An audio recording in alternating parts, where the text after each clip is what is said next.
Type your questions in the chat box as we go along, and during the Q&A period, I would be happy to unmute you to ask your questions.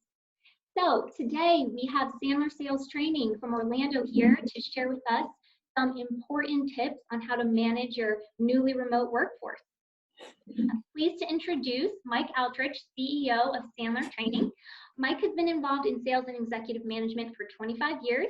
During this time, he has managed, hired, coached, and everything in between, remote field teams, as well as inside sales professionals. Mike is an enthusiastic, solutions-based, focused leader with the knowledge and expertise to help organizations set and exceed their most challenging goals through practical, proven, and experience-based training programs. Very excited to have you here, Mike. Welcome. Mike also brought his VP of Operations, Kevin Elliott. A little bit about Kevin. He has a very interesting background. Kevin began his career managing the most profitable store of the Richwell Bassett chain across 3 states. He then took a role overseeing the business operations of a vacation center in the heart of the French Alps. He was a teacher as well as a department head at a middle school and has most recently joined the private sector as an associate for Sandler Training.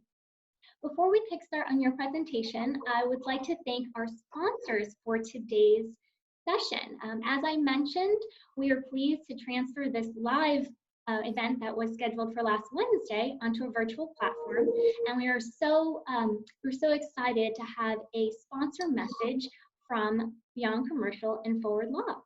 So I would ask you to direct your attention to the screen for a quick sponsor message.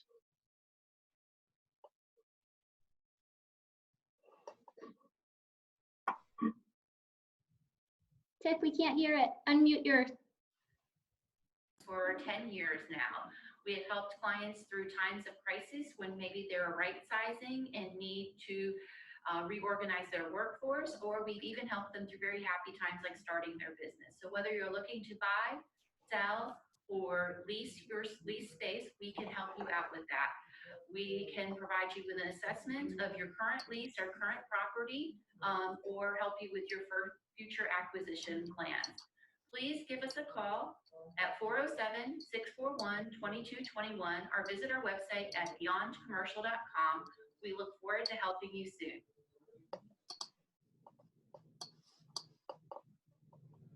Hello, I'm Phil Calandrino, founder and chief legal strategist at Forward Law Firm.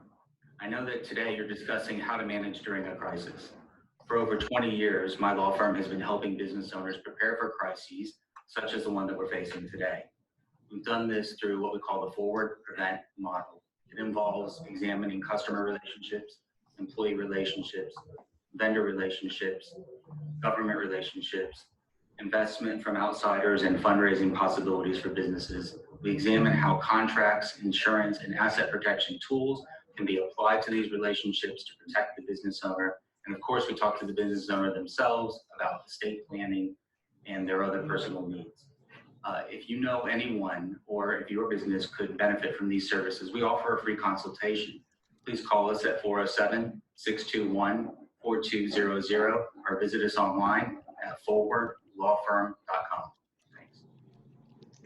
Thank you, and thank you so much, Tiffany, for helping share that message. We are just thrilled to continue our partnership with Beyond Commercial and Forward Law.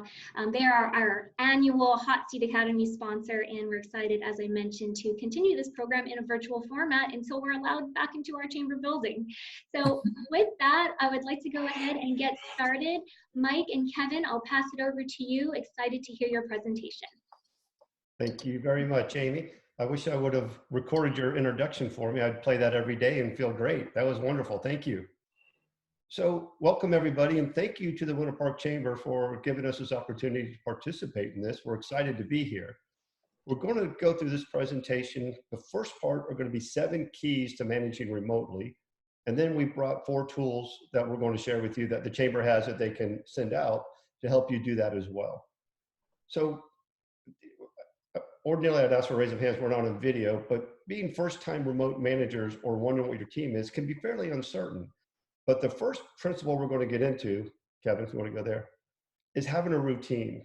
If you think about a normal business day, you get up, you get ready, you go to work. Mentally, you're at work and working.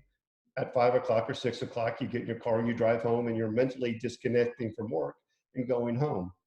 the first thing I learned about working remotely, I had 35 sales reps over about 10 states, and I wound up 10:30, 11 o'clock in the morning, not even changing because just woke up and I looked at my phone and went to work. The routine that I had to put in place, and I'm encouraging everybody to do this yourself and have your teams do it, is get up, get ready, leave the house, go get a cup of coffee, or in this world, I guess just drive around. Just the point is to get out of the house. And when you come back in, you're going to be dressed for work, which feels differently, and you're going to have a mindset of getting in. Set a work pace for the day with your employees. They're just as nervous as you are, and if they've never worked from home, there's lots of distractions. You might hear my dog barking. I've tried to keep her occupied, but there's nothing we can do about that. Let your staff know it's okay if the dog's in the background. Don't let them be worried. You got to have an agreement with your spouse that just because I'm home all day long, that doesn't really mean I'm available all day long. So my agreement with my wife is when I'm in the office and the door's closed, to give me that 2 or 3 hour time block, and then I'm going to take a break and we'll go for a walk or play a game of cards or something, and then I'm going to come back in and go to work. I did not put that agreement in place yesterday, and today we got into a little bit of an argument because I was trying to work, she was trying to get some help from me. Fair enough, it's a new norm for everybody, but a routine is going to help you do that. With your teams, you want to set up time blocks of what they're going to do. So let's just say, guys, from 10 to 12, work on this process or this program, whatever is appropriate for your business. For sales, it might be prospecting. The next time block might be for account follow-up. The next time block might be for LinkedIn prospecting or working on your LinkedIn profile. By giving them a structure to fill in what they're doing, it's going to take the uncertainty that they're feeling right now on what do I do with my time and how do I not get distracted by all kinds of things that can happen on your house when you're at home. Kevin. The next one is think about goal time. I know that's a little different than clock time. At the office, we work from 8 to 6, 8 to 5, whatever it is. At home, it's different. So you want to have goals that you're working to. What do you want to accomplish in the morning? And what do you want to accomplish in the afternoon? You got to know that your staff is going to take some breaks. They're going to play on their phone a little bit. But by setting time blocks and then goal time for morning and afternoon, you're putting a structure in place. Kevin's going to talk about some tools later on that's going to help you manage that from where you're at. So you really will have insight to what's happening and communication with them. But set that expectation. Now's a good time to look at some strategies, and downtime can be used for what's next. By setting goals over time, your guys and ladies are going to feel more structured. Kevin, go ahead. Over communicate. If you're feeling nervous right now, I promise you your staff is as well. By over communicating, I don't mean send emails and text all the time, but I do mean send an occasional text. Hey Kev, this is Mike, just want to check in. How you doing? That's it. Nothing more than that. He knows I'm here. He knows that I'm available. He knows I'm thinking about him. I can't walk into his office now and ask him how's everything's going. I can't say let's go grab lunch and catch up. Those days are going to be over for a while. But just a quick text, maybe a quick email. I don't know if you use Slack or Yapster, which are great tools. I'll talk about that in just a little while. But check in, celebrate victories. If you can have victories while you're working remote, share that with the team, because we will have victories. And that victory might be a successful virtual meeting for the first time. That is a success in today's world. Amy called us new experts when we were talking earlier. And I love that because we're running virtual meetings as well. Even though we do run them all the time, we didn't use any of the functionality. We had to kind of prod people to put their cameras on. So when you are running a meeting, if you're going to use a platform like this, make it the rule, not the exception, that the cameras are on. You can get eye contact. You can have a togetherness feeling. And as a manager, you can gauge the engagement of your team. Go ahead, Kev. Oh, teach balance. No, hold on. You want to teach balance. When I learned in Phoenix was before I put a routine in, I was working from about 7 o'clock in the morning to 8 o'clock at night. Now, sometimes we're all going to do that anyway, but it was every single day because I didn't have a routine to start and end my day. That's why I went for coffee. At the end of the day, that's why I went for a walk. I had to get out of the house. Teach your team the same thing. because the balance could be off where they're not working enough, or the balance could be that they're working too much. And you're going to see that come out in stress and the way they're going to start acting. We have enough stress going on with the crisis. We got to make work, not the stressful thing. Help them find a balance, help them find the routine that's going to work for them, and you're going to come out a whole lot better. Develop forward momentum. So collect success stories. At the beginning of every training we do or every meeting we have, we say, guys, let's share some victories. In today's world, a victory might be, I got communication back from a client. That's a victory today. All of our clients, including us, are finding ways to survive in today's world. We don't necessarily have time to return phone calls, time to return emails, time to return anything. If you got that, celebrate it, because that's good. If someone manages to get a client to do a virtual meeting with them, celebrate that. That is fantastic. Other people will see that and they'll start getting onto it. People are going to be nervous about virtual. They're going to be nervous about how to do that meeting. But what I think we're going to find is it's going to become the new norm. So the more they do that, you want to do that. Share best practices. If someone got some return phone calls, if they got a meeting, find out how they did it. What was the email? What was the tone? How did they make that work? Let your teams participate in the virtual meeting and pass the screen around just like Amy and Tiffany did to Kevin. So you can do that very easily, but keeping them engaged and in participating back to feeling like a team. All right, Kev. This is incredibly important. Incorporate coaching time. Now more than ever, we've got that time. Some folks are a little bit leery about coaching because they think it needs to be long and drawn out.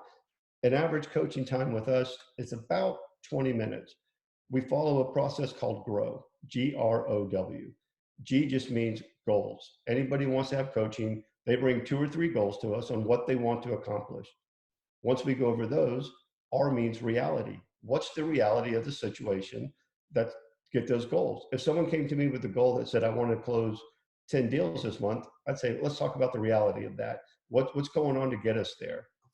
Once we get past that, O is for options. What options are available to us? What tools do we have? What discounts do we have? What is available to us to make those goals and that reality work?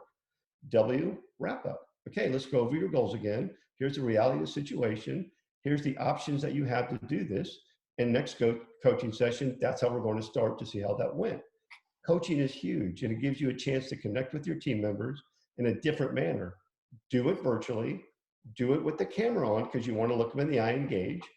Kevin and I had 2 virtual meetings today. We turned the cameras on and it was very productive. If we were on the phone, you could have gotten distracted. So a couple other things as we go through this. Just hold on one, Kev. Mm-hmm. You're going to have the impulse to send lots of emails because you can't look into the office next door. If you send too many emails, that alone will distract your team. Because even if you say, guys, I don't expect you to respond to me right away, very few people are going to ignore an email from a supervisor. So really limit it. And the reason why I say that is my managers came to me in my last company and they said, Mike, you're killing us with emails. It was the beginning of the year. I was really excited. We had a lot going on. And I'd said, guys, you don't have to read them. Just save them for later, after work. They're like, we can't ignore them because what if you need something? And I said, that's fair enough. I said, I won't send any emails until after 4 o'clock that aren't important. What I learned was I was sending so many not emails that weren't needed because I'd stacked them up in my email that I can consolidate 10 to 12 emails into one. I was just thinking it and sending it. Big distraction. Same thing with texting. Obviously the check-in one is good, just thinking about you. But sometimes as managers, we get an idea in our head and we say, I want to get that out to Kevin. I want to get this out to Ryan. I'm stopping them from doing whatever their goals were. So slow down on that and think, is this immediate and needed, or is this information to be passed? Information to be passed, save till 4 o'clock, save till, before 8 o'clock, whatever works for you. Because remember, everything we add to our employees right now is going to be somewhat of a distraction, and it's going to take them in a different way. If you do a virtual meeting, or if it's just on the phone, at the end of the meeting, keep it open for social time. Think about a meeting you have in the office. You're all in the boardroom, you're going through it. At the end, everybody catches up. What's going on for the weekend? Amy, how you doing? Hey, how'd that go? We don't have that anymore. We're stuck at home. We're separated from our support facility at work. So at the end of the meeting, you might need to start the conversation off by asking somebody what's going on. Tell a joke. Share a series that you watched on Netflix. We're all going to be looking for things to do. Mine is The Tiger King. I just watched it. If you haven't seen it, it'll keep you. You'll binge watch it. Leave the line open. Let the social stuff happen, because that's going to be very important. So we're going to move over to, we're holding questions for the end. So let's move to Kevin. I want to make sure we have time to talk about the tools. The tools are all designed to keep you in control of the team, to give you a comfort feeling that they're accomplishing goals. Yep, so grow again is G is for goals. They need to bring the goals to you so that you're not creating it on the call. R is for the reality of the current situation, whatever that is. O is for what options are available within your company or online or technology to reach those goals. W is wrap up. Just repeat what the goals were, how you're going to move forward, action plans moving forward. And Tiffany, I will send that to you as well, just so you can include it in any follow-up that you do. So you bet. So the tools that Kevin are going to go over are designed to give you that comfort that you are in touch with your team, you know what they're doing, and they know that they've got responsibility back to you, accountability, which is super important right now. So Kevin, I'm going to send it over to you for the first tool, and then I'll jump back in for the next tool. All right. Thank you very much, Mike. And thanks to all of you for attending. And thank you, Tiffany and Amy, for making this such a smooth process. We really appreciate it. And for welcoming us with open arms. So we're going to talk about something called the WIM Builder. And I've been in management roles since my early 20s. And the question I always had is, how many meetings do I really need? And how often should I do a team meeting versus an individual meeting? What should the individual meetings be like? And if I could have had one tool throughout my career to facilitate the individual meetings, this would be the one. The great thing about this tool, it's going to be very relevant to you while you're managing remotely. It works for that. It also works for when we return to normal, whatever the new normal is. I do have a feeling that a lot of people are going to discover that working remotely is actually more efficient than they realize. Probably going to be a bigger percentage moving forward. But I want to start now with this, what we call WIM Builder. So WIM stands for Weekly Individual Meetings. How many times should you meet individually with the individual reports that you have? Well, in our Sandler model, we say at least twice, or 2 formal meetings, one on Monday and one on Friday. And on Monday, the topic of the meeting, by the way, it doesn't have to be super long. It can be 15, 20 minutes, but it's very simply, what do you want to achieve this week? And you have the whole paper, the whole column on the left to list those things that you really want to get done. Here's the thing. This isn't just a reporting tool. It's also a discovery tool. When I fill this out with Mike, I report to Mike. I'll be filling it out and I'll say, oh, wow, I thought of this. He'll think of something also. By the way, we have a very transparent accountability culture in our office. Mike actually fills out one of these and we go over that together. So, and just to emphasize, this isn't a heavy-handed tool that you're using. It's a clarity tool. And so we think through those things. We list them one by one. And you notice on the right side, I'm actually going to skip the middle column for now. I want to go to the right when it says, what help from me do you need? And this way we're working through in advance, what do I need to get this done? Back to the coaching sessions. Is this realistic? Can you really get this done? So we make sure that this can be done. This is the help I need in order to get it done on time. So you should start with each one of your reports. You should always have a meeting on Monday, an individual one in addition to the team one. Now we have a daily, what we call a stitch meeting. That's something else. That's a very quick group meeting where we get together.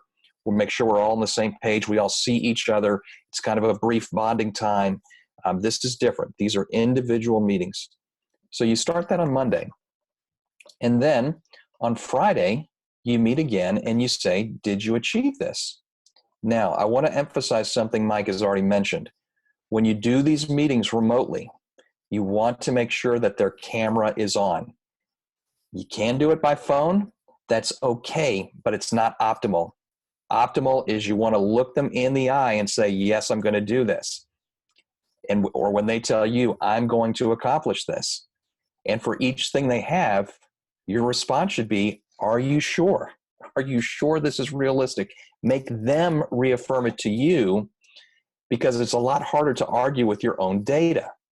And when they have made a commitment, re-emphasized the equipment, reaffirmed it, it's going to be tough for them to break it. On Friday, you also want to meet face-to-face. Again, knowing that I'm going to be meeting face-to-face with Mike on Friday, I'll usually find a way to get something done, even if I'm tempted to be lazy or do some other work that's a lower priority, or start binge watching The Tiger King, which I have a feeling will happen.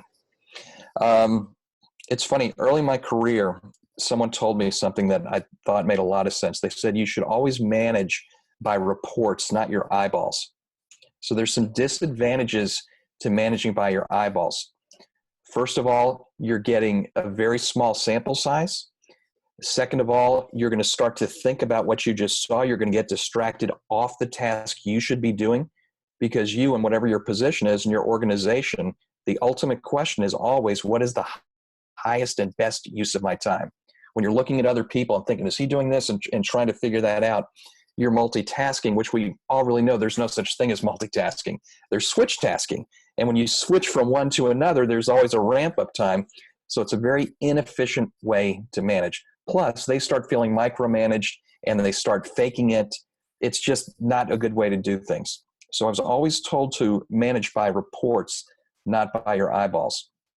And the other advantage of that is you can feel good knowing that this will be discussed. It's not floating in the air, and you don't have to stay on them and be cracking the whip to make them do that. It's not fun for you. It's not fun for them. So this is the WIM tool. We're going to share this with all of you guys.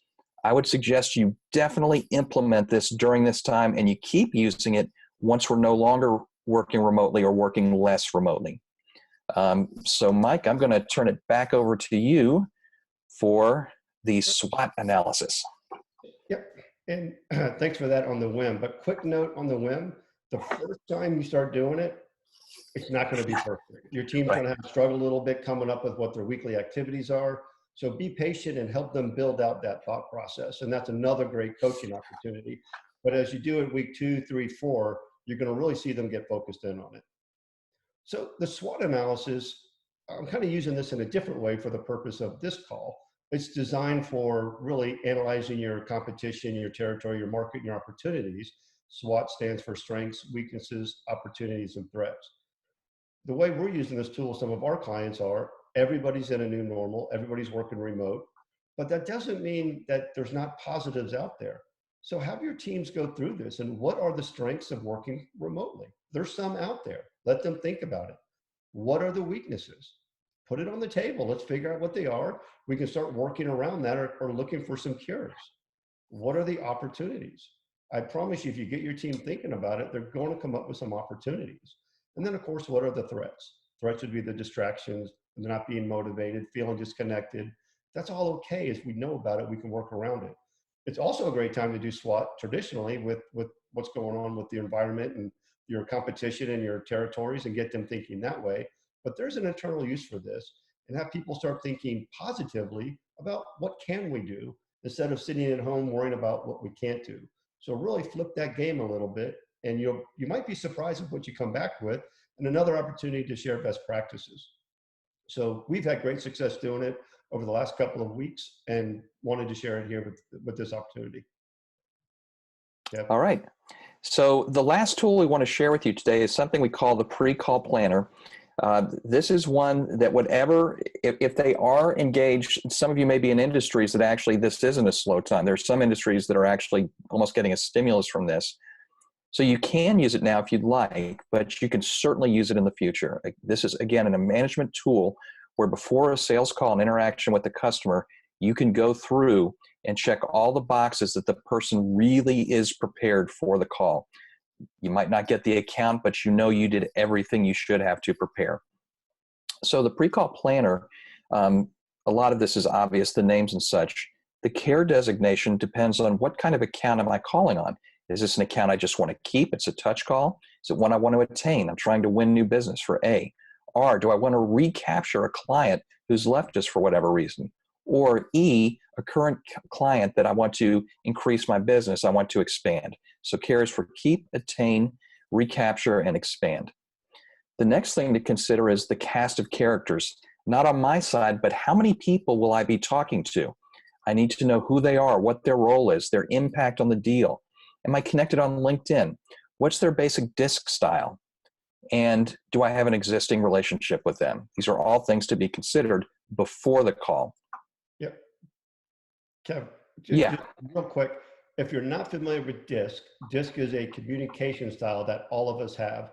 Do a quick search on the internet. You can probably find some free assessments or examples of it. It's a big part of communication. So I just want to mention that real quick.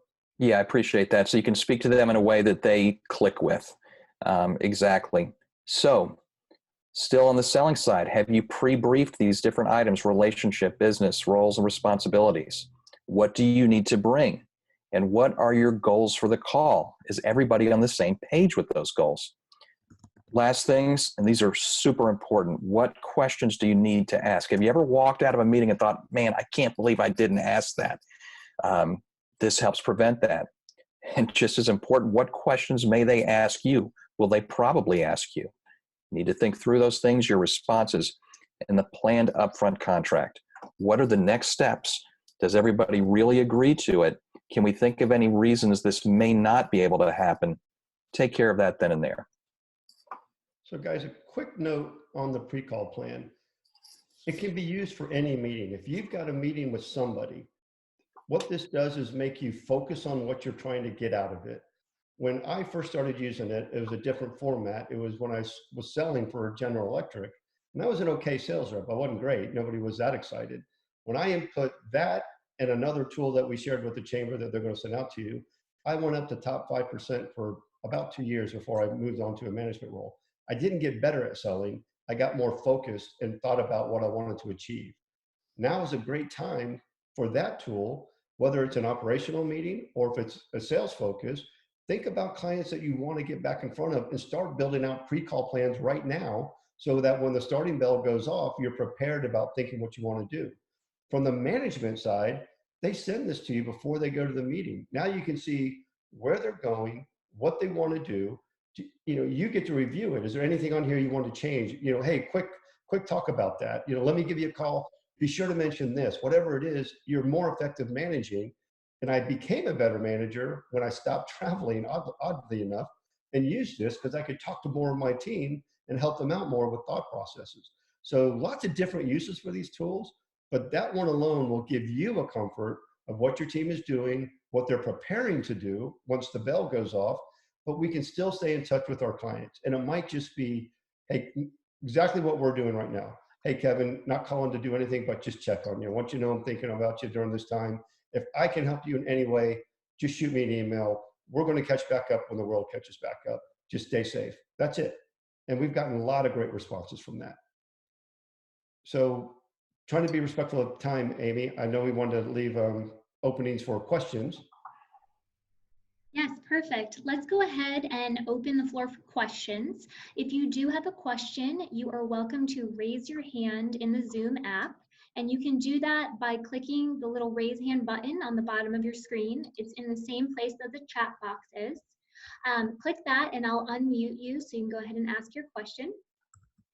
We do have a question in the chat box. Can you use pre-call planning for multiple calls, meaning the same type of call made to lots of people?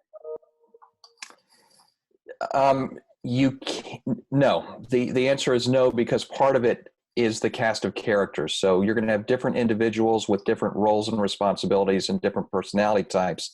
That being said, you can sort of templatize it for certain industries. You know that certain industries, yes, they're going to ask this question. They're going to ask this question. So sort of yes and no. You can templatize it by industry. but you'll always have a different cast of characters that you need to adapt to. Okay, thank you. And any other questions, go ahead and put your hand up. Again, you can find that on the bottom of your screen. Okay, I see Lee, you have a question. I've unmuted you on my end, and if you unmute your side, you can ask your question. So, hi, Amy. How are you? Hey, Mike. Hey, Lee, how you doing? I'm great. I got a question. We're advising our clients a lot on how to set up a webinar themselves and how to market themselves. And there's a big distance between a live seminar and booking an appointment versus doing a webinar with the folks and booking an appointment. And I'd love to hear your input on, you know, some conversion advice or converting people that are in their living room to a follow-up appointment. So it's a great question, Lee. As a matter of fact, we did 2 workout groups on that very topic because a lot of people are not comfortable in the virtual world because we haven't had to do it.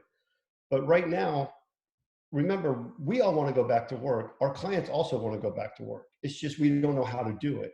So the conversation, Lee, may be not what the outcome used to be, but it might be, hey, let's stay in touch. We were going to meet next week, but obviously that's not allowed anymore. Would you mind if we did it virtually? And can we both agree that we're just going to bite the bullet and turn our camera on? Let's keep the process moving forward. Let's stay in communication. You know, we may not be able to get a contract signed, but we might be able to work through terms and conditions. You know, we may not be able to commit resources to it, but there's always busy work that can happen, you know, if it's appropriate.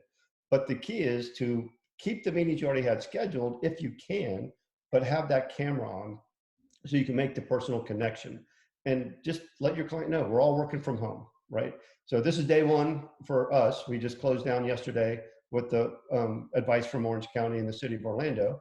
So good chance if we had this meeting a week from now, maybe I didn't shave that morning. So you just got to let that happen, right? Because things are going to go on. But Lee, you move forward with it, but you get the upfront contract that not expecting to get anything definitive, but let's keep the conversation moving forward. Yeah, thank you, Mike. Did that help? Yeah, it did a lot. Thank you. Hey, good to talk to you, Lee. Thank you, Mike.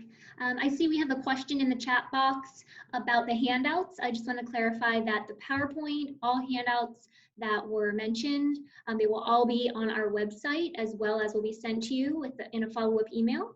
We will also have a recording of this webinar if you want to share it with any of your team members. Okay, we have another question here from Jessica P. How do you manage a call with multiple people, a team of 8? So are you talking about, so there's group selling, that's when you're selling to more than one person. And there's team selling, that's when you have several people on your side who are selling. So are you talking about selling to a group of people where there's more than one person I'm talking to or presenting to at one time? I think she might be referring to running a staff meeting virtually. Oh, okay. So, Well then, Mike, I'll let you take that one. so think, again, make sure they turn their cameras on.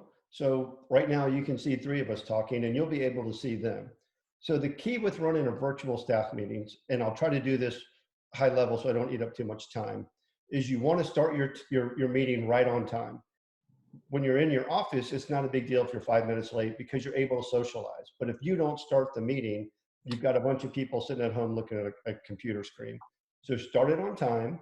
Recognize there's going to be eye fatigue. Now we're looking at computer screens. So you can't necessarily go for the same amount of time that you would in the office. Typically, I try to go 45 minutes and at least a 5-minute break. Now, if the team's doing well and they want to go, that's okay. You got to ask. You want to keep them engaged. The whole reason of having the camera on is right now, I don't have to interrupt what I'm doing, but I can say, and next week we're going to cover this. Hey, Kevin, thumbs up. Is that okay? So Kevin's going to hear that. I've got him engaged, but I don't have to have him coming off mute and coming on. You do want them to be on mute because these things are sensitive and you'll get a lot of background noise. So when it's question time, you come off mute and you share questions, but have an agenda, send it out ahead of time, keep the time you're talking shorter, more breaks, and then more interaction. And definitely have the camera on. Does that help the question? Okay, good. Yes, thank you. Wonderful. Okay, what other questions do we have? As a reminder, you can raise your hand by clicking the raise hand function in Zoom. I see, Johnny, you have a call. You have a question. I'll unmute you, and you are welcome to talk if you'd like. So just unmute yourself on your end, and you can ask your question. Hey, Mike, thanks so much for talking with us today, and Tiffany and Amy for having us. One of the things I was wondering is, I would imagine that your sales rep they're out there doing a lot of prospecting and then face-to-face to try to close the deals. In today's environment, the past couple weeks, and who knows going forward, how are they prospecting and how are they closing their sales, for the Sandler training? And also, are they getting any kickback from companies that, aren't exactly worried about trying to close deals right now? So we're not closing a lot of deals right now. The environment just isn't right for that, but we're reaching out. So every Wednesday we do an hour and a half of free sales training. It's open to anybody who wants to come. We're getting a lot of positive, that's a prospecting because a lot of people are getting to know us. So what can your companies do to serve your client base right now? That's just complimentary ease of mind. We're also saying sell to the future. It used to be, I want to sell and close, in a defined time frame. Now we're selling to the future. 30 days, 60 days, who knows when we'll be ready to go back to work. But if we've got deals in our pipeline, we're calling our clients and we're teaching our clients to do the same. It would sound something very similar like, hey, Amy, I just want to stay in touch with you. I'm not trying to close a deal right now. We understand the environment, but I do have some time. If you do, I'd like to just talk about the terms of this contract, or I'd like to explain some of the benefits so we can just keep moving forward. So when the time does come, we're going to be ahead of the game and ahead of the pack instead of really trying to start all over. Because if you can engage and have that communication, if you've got anything that you can offer complimentary for right now, that's going to put you from the idea of you're a vendor into the consultant phases where you want to be. And you're going to strengthen that relationship because nobody wants to say no. Nobody wants to say we can't do anything right now. Everybody feels bad about it. Remove that barrier. Just say, I'm not selling you anything. I just want to stay in touch. I want to make sure you're okay. And I think you'll get a lot of really positive responses from that. We are, and our clients are right now. Awesome. Thank you. All right, any other questions? You are welcome to raise your hand through Zoom, and you can find that on the bottom of your screen on your computer by hovering over the banner, or on your phone by clicking the 3 dots on the bottom of your screen. Click the raise hand function, or you are welcome to type your question in the chat box. I'm not seeing any more questions? So I just would love to thank Mike and Kevin. You spoke to so many interesting points and shared some real tangible tools that I think will bring a comfort to people that are working in this uncertain environment. So really do appreciate that. And we do have our president and CEO, Betsy Gardner-Eckford, that was able to join our call. She unfortunately couldn't kick off with us because she was on another conference call. But Betsy, would you like to close us out or share anything? Yeah, I want to thank my team. I want to be super grateful in my expression to Sandler Training, to Mike and Kevin for sharing some of these tips right now. This is a new way of doing things for many people. We appreciate the expertise. I want to thank Amy Morgan and Tiffany Cahill, who have helped us get everything set up for this. And I certainly want to thank Amy and Phil Calandrino for the Forward Law Firm and Beyond Commercial. They're tremendous partners and great problem solvers through times like this. So we're deeply grateful for the opportunity to continue delivering hot seat content, particularly at this time. And we should have had you all bring an alcoholic beverage to our Friday happy hour time, which we did last week as a team at 5 o'clock. Maybe we'll spice up next week's participation in that. But we thank you to Sandler, to my team. I know it's been a hard week for everyone. I hope people intentionally take some time to follow some of these tips and create boundaries in our home, which is our office. And then we hope it converts back to a home this weekend as a place of rest for all of you. So thank you to everyone for participating, and enjoy the weekend. Thank you, Betsy, and Mike and Kevin, thank you once again. Thank you. And And Betsy, just, that's not really water. So Oh, I'm good. Good. I'm proud of you because it is Friday, so we need to head on into the weekend. Thanks again, everyone. Thank you. Thank you all for participating. Thank you. Have a great weekend, everyone. Bye-bye.